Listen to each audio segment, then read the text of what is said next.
us this hour. Appreciate it.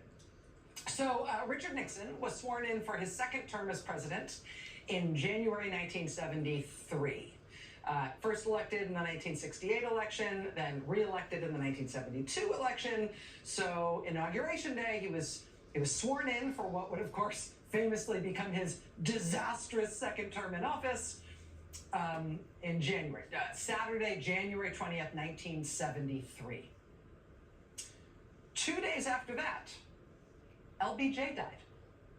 The Nixon inauguration was on Saturday, and then on Monday, 2 days later, former Democratic President Lyndon B. Johnson passed away, had a heart attack. And then 2 days after that, Nixon proclaimed that in the immediate aftermath of LBJ's death, he, Richard Nixon, was going to kill one of LBJ's most beloved projects. 2 days after LBJ's death. Very classy. This administration today, here and now, declares unconditional war on poverty in America. Our chief weapons in a more pinpointed attack will be better schools and better health and better homes and better training and better job opportunities to help more Americans, especially young Americans, escape from squalor and misery. For his war on poverty that he announced in 1964, President Lyndon Johnson asked Congress to create a new thing. He asked them to create something called the Office of Economic Opportunity. And I'm oversimplifying, but essentially, all the things that Johnson wanted to do for Americans who were poor, for his war on poverty, the health care you do with Medicaid and Medicare, but everything else you would do through this new Office of Economic Opportunity. And it did a lot. That is, for example, where we got Head Start, the big preschool program. That's where we got AmeriCorps. We got lots of programs serving Native Americans, for example. So Lyndon Johnson made that the Office of Economic Opportunity. It was really his baby from his war on poverty. And Nixon declared he wanted it dead. Now, in Nixon's first term in office, he had tried to kill that agency. He had installed a young zealot, a 36-year-old named Donald Rumsfeld, to go run that office with express instructions from the president to run it into the ground. And young Donald Rumsfeld, I think, did wreck as much as he could. He cut off parts of the agency and put them in other parts of the government. But it wasn't enough. By the time Nixon was coming back for his second term, that agency that he hated so much, it still existed. And so this time, coming back for his second term, he flat out said he was going to kill it off. He did have the decency to wait until 2 days after LBJ died, but then he told Congress he wanted them to zero it out of the budget. I don't know if you're old enough to remember, but... It's interesting, though. Even that wasn't enough for Nixon. Because when he came back for his second term, again, like kind of famously, he was way more radical than he had been before. He was certainly less constrained, and perhaps more thrilled and perhaps more drunk on his own power. And so this time, when he wanted to destroy that part of the government, that agency in the government, yes, he told Congress that he wanted them to abolish the agency. He told them that. But he also sent in yet another new guy who was even more of a wrecking ball than Donald Rumsfeld. A guy whose name was Howard Phillips. He was so much of a zealot, he made Donald Rumsfeld look like a hippie in comparison. But this guy Phillips was sent down to this agency by Richard Nixon. And when he showed up there, he effectively just announced right away that that agency was dead. Wrap up, go home, it's over, we're not doing this anymore. Quote, Phillips immediately issued instructions to local anti-poverty groups to begin phasing out and planning for reductions in force. Nixon had requested that Congress kill it. Congress hadn't done anything about that yet. In the meantime, he decided he was so impatient he wanted to kill it anyway. He sent this guy to just go announce that it was dead. It's a big scandal at the time. Here's how NBC Nightly News reported on it. The phase-out began at OEO's Washington headquarters in January. It's a job which Director Howard Phillips has pursued with enthusiasm. Since Phillips took over, many experienced employees have left, a number of projects canceled, and some anti-poverty activities turned over to other departments. Cleveland's OEO program centers around 6 multi-services in the city. They receive more than $2 million a year in federal money. The centers house more than 20 agencies funded by the Office of Economic Opportunity. Funds for services like this thrift shop run out at the end of June. But ever since the administration announced that OEO would be abandoned, morale has been low and people have been leaving. I think people feel very helpless. What can they possibly do when they have not been legitimately part of the decision-making process? And some of us have talked to our congressmen, and they, our own legislators, face the same kind of frustration. People have been left out of the decision-making process. We've talked to our congressmen, our own legislators, and they feel the same way. They've been left out of it too. A federal agency unilaterally shut down by just a guy who was sent there by the president, a pugnacious guy who declared he was there to shut the place down. The staff was purged. Ongoing funding that had been approved by Congress and therefore by law was just abruptly cut off. People were calling their members of Congress in frustration. Those members of Congress were saying, yeah, we're frustrated too. We don't think they can do this. Sound familiar? There is nothing new under the sun when it comes to the fever dreams of the American far right and what they want to do to the government and what they think they can do to the government if only the president is brave enough to not be constrained by those darn laws. When Nixon pulled this caper and tried to unilaterally close this agency that he hated, which, Republicans denounced as evil and Marxist and all the rest, it was a scandal. People thought it was a worrying thing, not only in process, but in terms of the impact that it would have. And people banded together to save that agency. The changes he has brought about so far are sweeping in scope. Today in Washington, thousands of people gathered to protest the president's actions, a gathering of city mayors and of poor people's organizations. Gordon Graham covered that story. They came by the busload, more than 10,000 strong, to appeal to their senators and representatives, hoping the Congress might somehow save the inner-city anti-poverty programs the president has already begun to shut down. It wasn't just protests either. The little programs all over the country that were funded by that agency, they got together with, among other folks, the unions who represented the people who worked there, and they went to court to stop Nixon and to stop this unelected henchman. Nixon had declared once he got in the door that he was there to kill that agency. And it was sort of a battle royale, including the president's kill the agency henchmen basically scoffing at the courts at one point, like whatever they said wouldn't matter anyway. Yesterday, a federal district judge in Washington told the Nixon administration that it could not legally dismantle the Office of Economic Opportunity, and the judge ordered the administration to stop doing it. The White House said today that the ruling is being studied and that the law will be obeyed. But the man who's doing the dismembering, Howard Phillips, says the ruling means only that he may have to work a little longer. And in his first reaction last night, he made clear he does not believe the court decision will save the agency. Unless the president changes his mind, there's going to be no money in the OEO budget after June 30th this year. The employees' union has been fighting the dismantlement, and today, still worried but a bit more optimistic, staffers went next door to a theater to hear their lawyer talk about Phillips' hardline reaction and the agency's future. It seems that your acting director was interviewed last evening on his way to a banquet in Boston. He says here, the worst thing that can happen is that I might have a little bit longer to administer this place.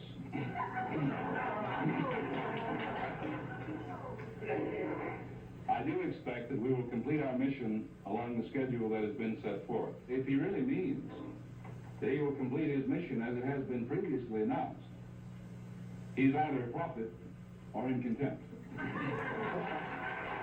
The employees' big hope is that Congress, with support from the courts, will now insist OEO be retained. Paul Duke, NBC News, Washington.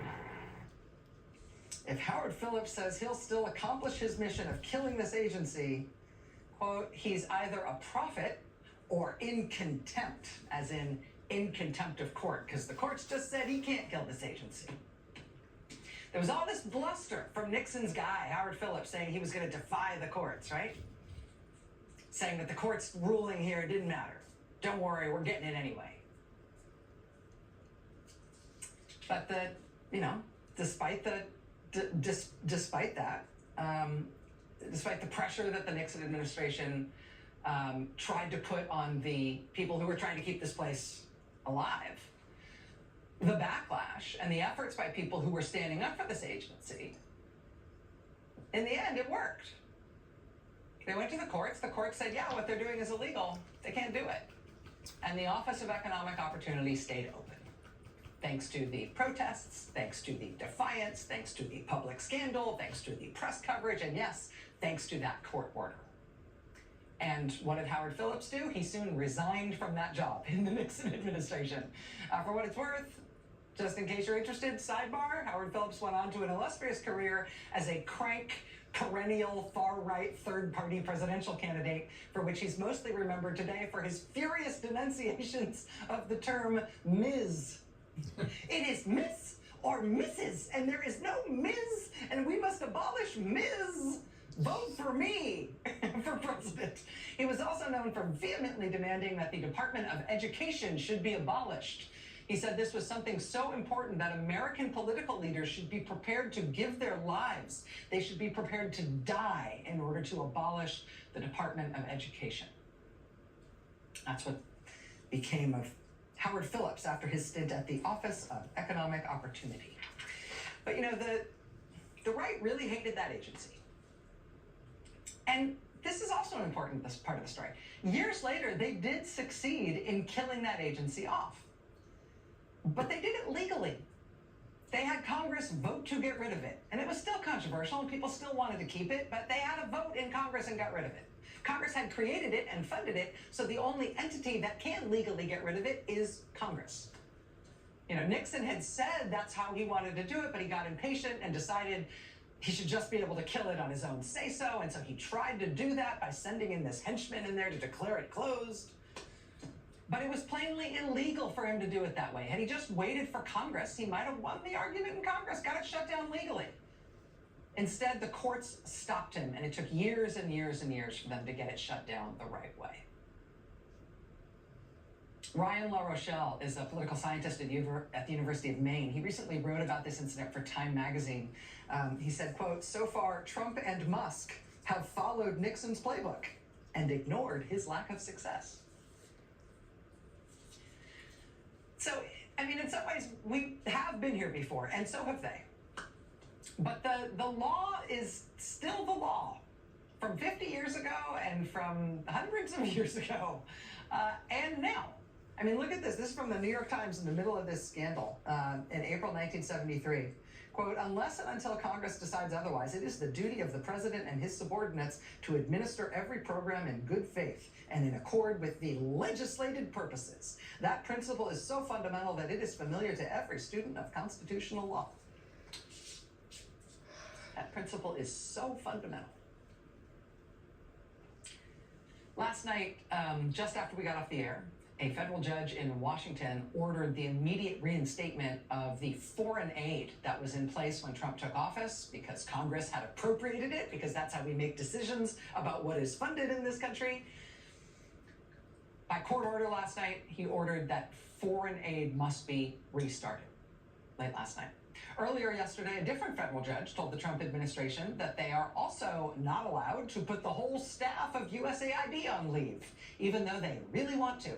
USAID is funded by congressional appropriations, and Congress makes those decisions in our system of government, and so a federal judge blocked that mass firing at USAID yesterday as well. Then today, in a similar order, the Consumer Financial Protection Agency, the staff of that agency has brought the Trump administration to court. Now the Trump administration has been court-ordered to stop its plans to destroy data, terminate employees, or take the agency's budget. These guys so hate that this is the law, but this is the law. And at least for now, we still have law. If there is a case to be made to shut down an agency, tell Congress you want them to shut it down. And then have them debate it and vote on it and pass a bill to shut down that agency. That's how you can do it legally. Why are you so afraid of even trying to do it legally? Your party controls both houses of Congress. What, you don't think they'll do what you want? You don't think you have sway over the Republican Party? You can make them do that? The two things that are different since the Nixon debacle along these same lines 50 years ago, two things that are different are, number one, that this time they are openly saying that they don't think they need to obey the courts. In some instances, they are de facto defying the courts already by not complying with court orders that have come in against them already, court orders telling them to reverse some of what they've done. Now, they're not conceding that they're in defiance of the court. They're still showing up and defending their actions. So at this point, they haven't raced all the way to the end of the game and just declared a dictatorship. But they are, openly musing about how they think they ought to and how it's within their rights, including Vice President J.D. Vance putting his musings on this subject in print in the last few days. So that's different. So I'm just entertaining the idea that maybe we won't have law anymore. But the second way that things are different is by the tech gloss on what they're doing. And I say it's a gloss because they're really trying to make us think of what they're doing in these terms. You might have seen Elon Musk making a speech at a big international conference this week in which he wore a t-shirt that said tech support. It's not a flattering look, but he thought it was hilarious. He tried to say this t-shirt was a very funny joke, that he is White House tech support. For our generation of Howard Phillipses, our generation of the let's kill the U.S. government and we don't care if it's legal or not, our guys have claimed the right to do what they're doing, not just because of their wild-eyed zeal against the U.S. government and the U.S. system of governing. They've claimed the right to do this. They've sort of claimed that their legitimacy comes from their tech savvy, because they're so good with computers. So we're all supposed to, get out of their way, or we're supposed to be intimidated or at least confused by what exactly they're doing, because wow, it's such a high level, right? It's so high tech. They're so tech savvy, so competent, so good at what they're doing. How could we mere mortals possibly understand? 404 Media today reported that on the website for Doge, I don't know, Doge, I don't know, whatever we're supposed to call it, on their own website that Elon Musk's agency-destroying group has set up for themselves. It appears that random members of the public have been able to upload joke categories and database entries onto that website that show up as if they are official Doge.gov data. And people can add random stuff to this website, not because there's like a post your public comment here section, but because apparently when Doge designed this website for itself, they didn't know how, or they forgot to make the website secure so other people couldn't post random stuff on it. 404 Media reporting today that people were posting things like, quote, these experts left their database open, ruh-roh, and quote, this is a joke of a .gov site. Remember, these are our high-tech overlords. At the Huffington Post today, they've got comment from an unnamed employee of the Defense Intelligence Agency pointing out that among the data that Elon Musk's little group has posted online on their apparently totally insecure, half-baked website is classified information about the National Reconnaissance Office, which is the federal agency that designs, builds, and maintains U.S. intelligence satellites. Quote, Doge just posted secret, no foreign, meaning nobody who's not a U.S. national is supposed to see it, no foreign info on their website. Currently, people are scrambling to check if their info has been accessed. This comes on the heels of Elon Musk telling reporters in the Oval Office that we should all be shocked. The American people should be shocked by the scandalous discovery he and his high-tech team made while apparently pawing through Social Security records and data in that part of the government's guts. Because he's allowed to do that, I guess. He said the scandal that he and his team had uncovered in Social Security data is that there are people in the Social Security database who are listed as being 150 years old. And we don't know exactly what Mr. Musk was talking about because he's seeing stuff that I think he's not allowed to see, and neither are we. But today, people started gingerly asking if perhaps Mr. Musk just didn't know that in an older version of the programming language that is used by the Social Security Administration, when you didn't have a date to enter in a particular field, it would code it as 150 years ago. It would code it as 1875. The year 1875 is essentially an error message to let you know that there isn't a real date in that record, and so you should treat that as an error and find out what went wrong. Does he know that, or does he really think those are records for 150-year-old people?